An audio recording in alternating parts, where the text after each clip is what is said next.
what I want is to cover most of him.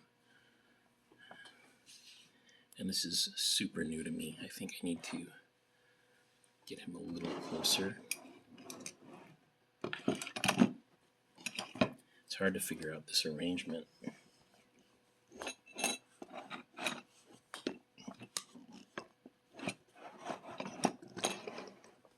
Trying to get it all in camera and stuff. Let's just go to town.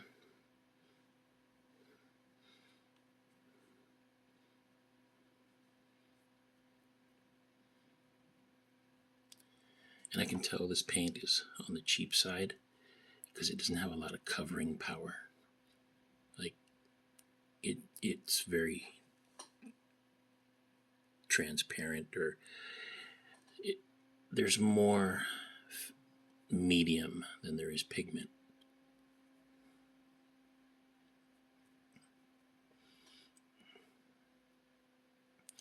Another concern is that I don't know about the orange that's in this set, because he's got orange stripes on his uniform, and I'm unsure if that orange will be able to cover this gray, the stripes.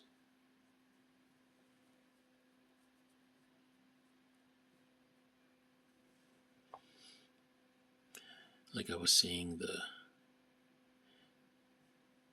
the pigment in this paint doesn't have a lot of covering power. So I may have to go over it like more than once.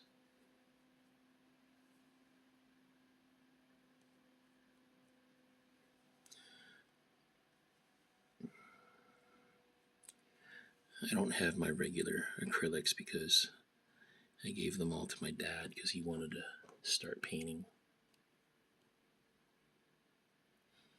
I was going to start over with a new set of acrylic gouache or something.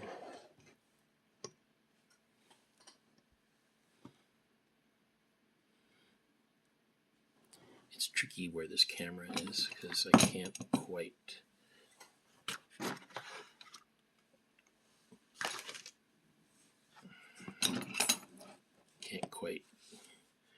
turn them all around to paint the various parts of him. I should cut off this. I'm going to cut off the wire armature in the back because I don't need it anymore.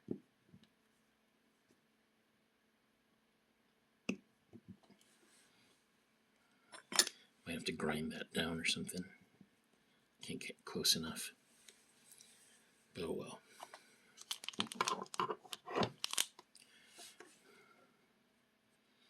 I'm saving his flesh tone for last because if I put it on first and I mess up and touch it with something else, I'll have to go over it again. The thinking I'm going through is I'm just covering up the largest parts first. So the gray of the uniform or the jumpsuit should be first. And then I'll do the black back support that he wears because we want to take care of our backs as we get older.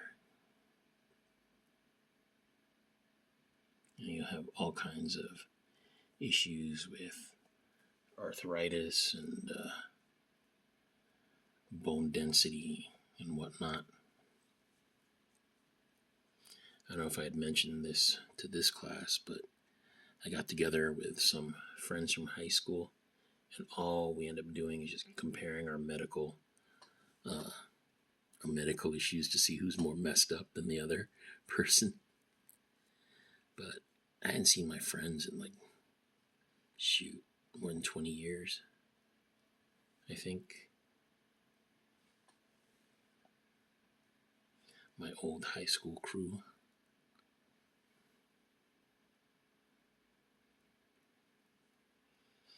I'm not worried about getting any of the gray paint on the black back support because I'm going to paint it black, so there's no need to worry about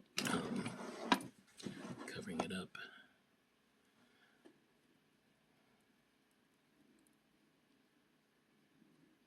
The key to efficiency is having a workspace that is conducive to everything you're doing and doesn't fight you.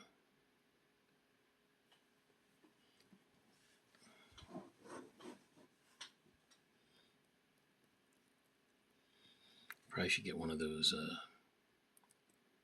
Insta360 cameras so I can record all this stuff easily and move it around as necessary. Not too worried about getting any gray on that tank top underneath his shirt.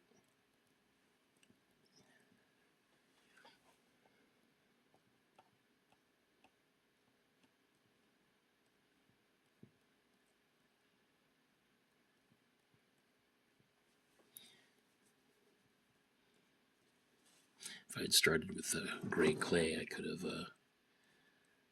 skipped the painting of this part of him. I don't know if I can use the paint to fill in the crack from when he fell over. We'll see. I'm also curious about buying the full version of that 3D app for the phone so that I can get a higher resolution version. And now that it's painted, I can got some on his arm, darn it. I don't know if it's worth it to try to get it off. Maybe I will. I'm going to do that. I need a paper towel. Need a brush with no paint.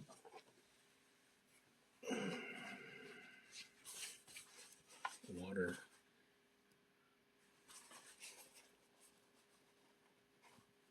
Yeah, it works. Try to get it off. Just wiped it off because it wasn't dry yet. So that worked out. I'm going to go back to the other brush.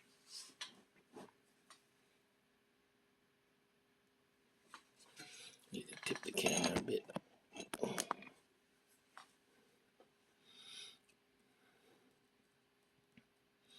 In the future, when I paint sculptures for this class, I'll know what stuff I need to do with the camera. I'm going to just try and tear through it pretty quickly.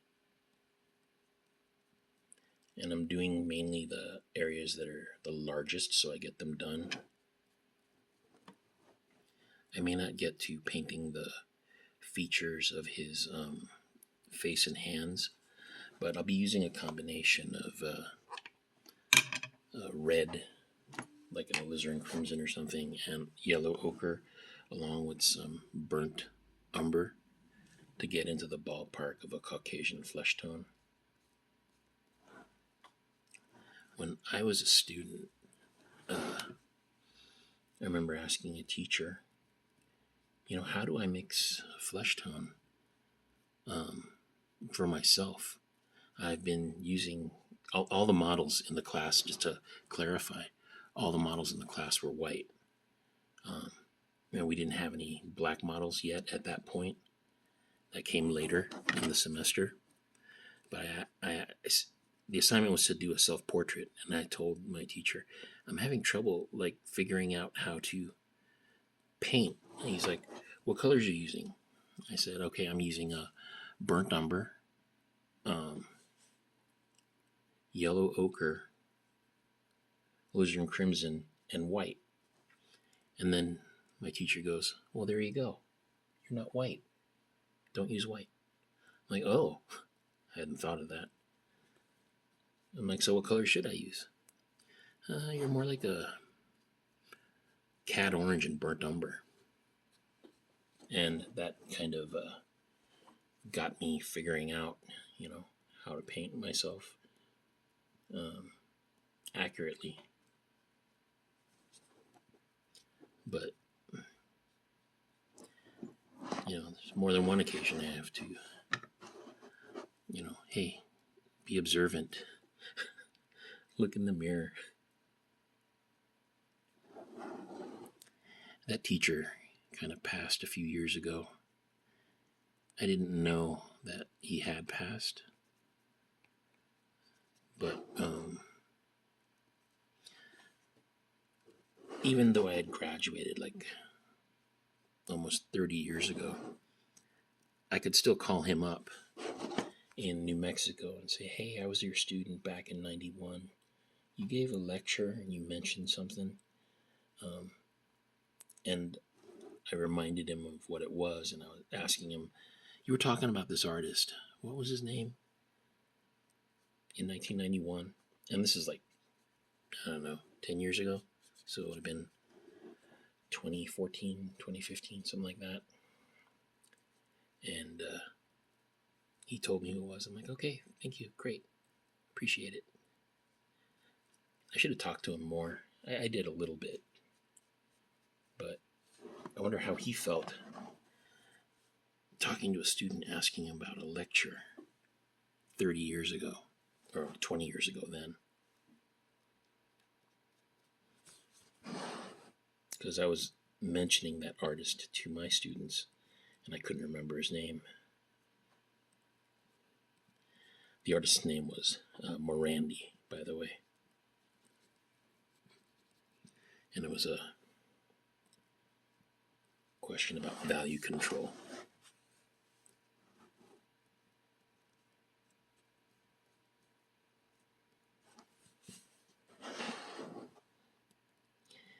This is hella hard, getting around these corners and stuff.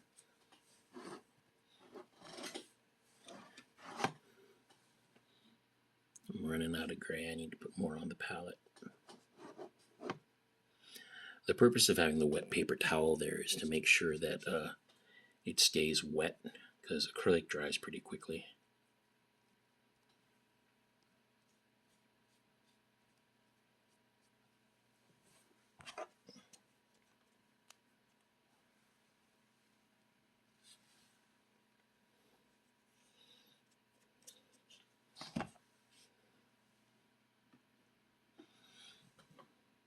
You don't want to be trying to paint with all these dried out boogers of pigment on your palette. I think I need to start turning him a bit so I can get to some of these spots that I can't reach.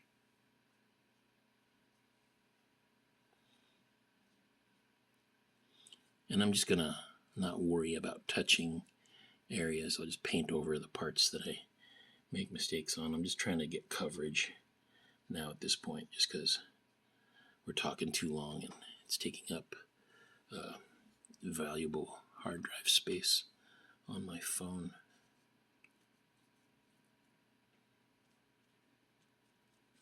Plus these darker colors will be able to cover up lighter colors anyway, hopefully, if the pigment is sufficient. Like cheap paint has more filler and less pigment, or lower quality pigments. So whether or not I can cover this gray with, say, a black, I'm not really sure, because I got a permanent black. Ivory black is more transparent, and that's what I prefer, but I'd have to layer it on. I don't know how this permanent black is going to do.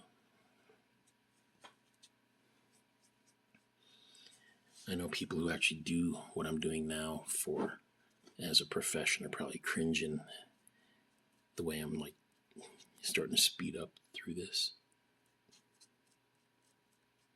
But you know, look at some of the sculptures that people create. Like go to any comic book store and look at the collectible stuff that they're selling. Just amazingly gorgeous work. And it's done with care. Now all you guys I know are probably like trying to get your final projects finished and are rushing through it. And that's sort of a tragedy in the sense that you're trying to crank stuff out really quick to get your grade. But you don't want your work to look like you slapped it together, trying to get done really fast. And it occurs to me that this character that I'm painting is a mechanic. So if I have stray paint on him, I can just say, that's grease. You know, he's a grease monkey repairing the airplanes or the spaceship. And it's a dirty job, but someone's got to do it. Shout out to Mike Rowe.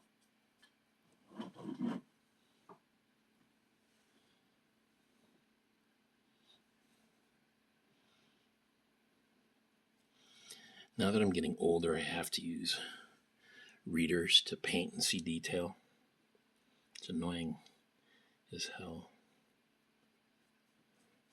It's the trade-off, you know, because I got LASIK so that I could see like 90% of the time, not be all nearsighted astigmatism hell. But the trade-off is the level of detail.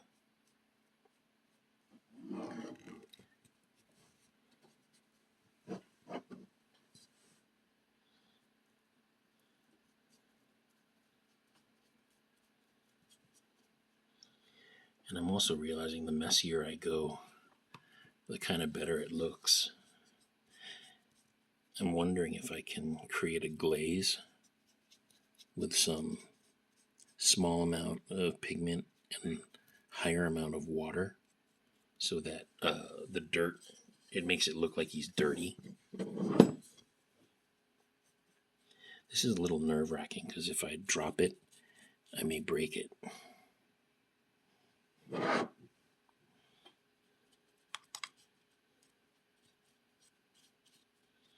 And I guess I'm encouraging some bad habits going so fast. But whatever, I'd rather you get your pieces done quickly. Alright, so I guess that's close enough for the majority of his outfit, the gray jumpsuit. He's got little bits of on his feet. Keep in mind you can also use sandpaper on your piece and kind of dial back the paint and get some textures going. That might be desirable for what it is you're doing. So he's mostly there. Alright, so I'm going to switch over to black and paint his belt and his shoes.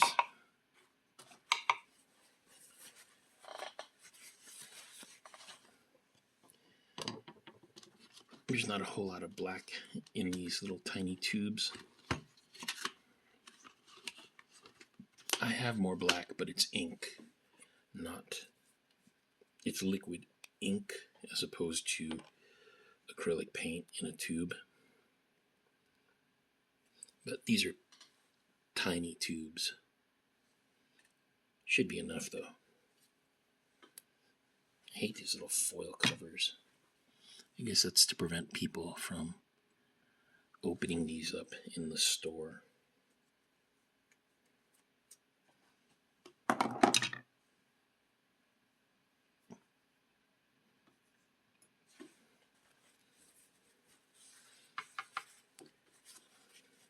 I realize now that I need to make my setup a bit more efficient.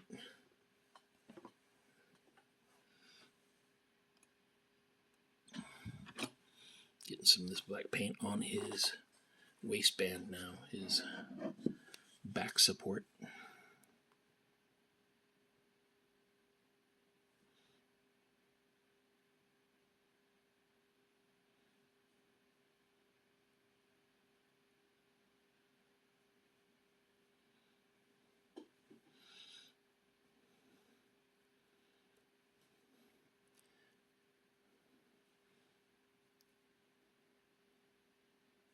I'm going to try to keep using this big brush as much as possible to get a lot of area coverage done, and then switch to the thinner brush to do more of the detail stuff that I can't quite get to.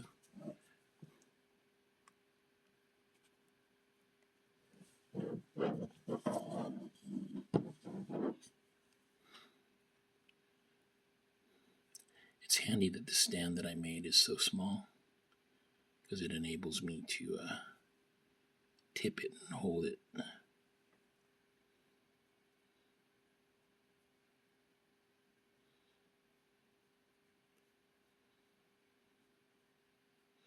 I'll do his shoes.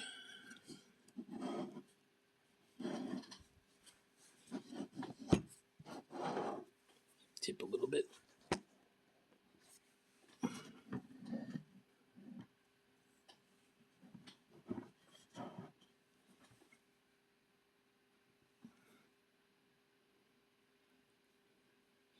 I should have put down something underneath to prevent the paint from getting on his stand. I may do that in a bit. I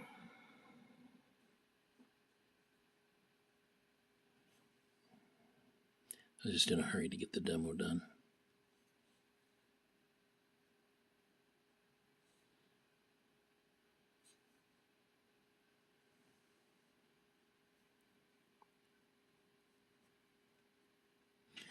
All right, I'm going to stop the video and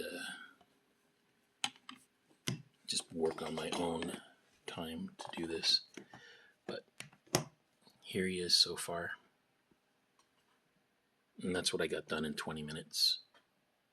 Okay. I think you guys can achieve something similar. And I'm going to try to put more detail into it and record when I get to his flesh tones. But I'm just going to add brown to his hair and cover up all the gray and stuff that I missed, plus clean up this area down below that I smudged some paint on. Okay? Hopefully that's helpful to you all.